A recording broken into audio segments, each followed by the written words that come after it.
Hindi daw siya dinampot, siya daw ay kusang sumama. Ay natural. Ano bang pagkakaiba nun? Dinampot ka, kaya ka sumama. Wala ka kasing way to resist. There is no way na pwede kang mag-resist. Ang sinasabi na itong si Harry Roque, meron daw sunod ng sunod sa kanya. Ito, drama na naman ni Harry Roque. Bago pa man daw siya pumasok sa airport, papunta nga ng Austria ata, meron na daw napansin ang mga Dutch authorities na isang lalaki na tila ba Filipino at siguro daw ay in uniform or military or kung ano man, taga-imbestiga o kung ano man, nasunod ng sunod daw sa kanya.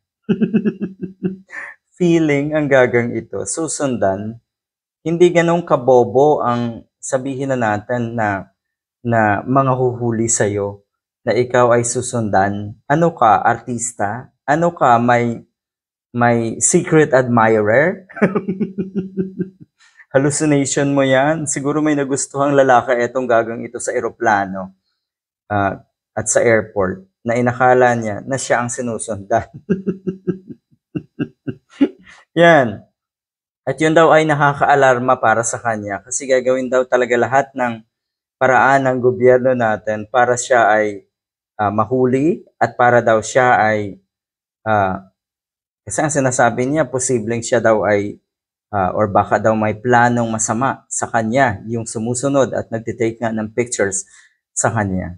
Totoo na lahat talaga ng paraan, matinong paraan, nasa legal na paraan ay gagawin ng ating gobyerno para kayo ay mahuli, para kayo ay maibalik dito sa Pilipinas. At hindi na yan magtatagal, ilang oras or ilang araw na lang, bingo ka na.